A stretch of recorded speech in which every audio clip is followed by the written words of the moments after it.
metro y medio hasta 2 metros, el uso de mascarillas, sobre todo en ciudades cerradas y de mucha gente, y lavarse las manos por supuesto. Y on pourra faire. Et troisièmement, avoir le réflexe de se laver les mains fréquemment. También el uso médico de trabajo.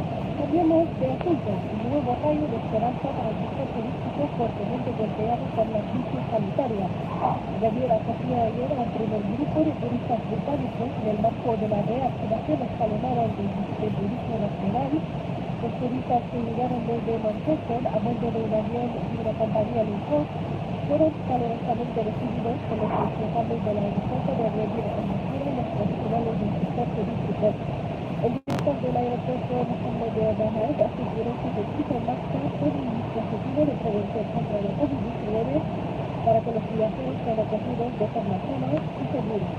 Recordamos también que el pasado sábado el primer grupo de 160 turistas franceses llegaron al aeropuerto internacional de Marrakech y Manama en el marco de los esfuerzos de los reinos por reactivar progresivamente el turismo tras largos meses de cierre de las fronteras nacionales debido a la crisis sanitaria provocada por la pandemia del coronavirus.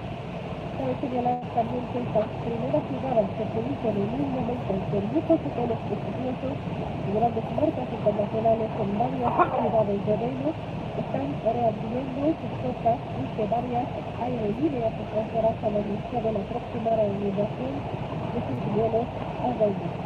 Y con el fin de promocionar Marruecos como destino turístico, una delegación de los miembros de la Asociación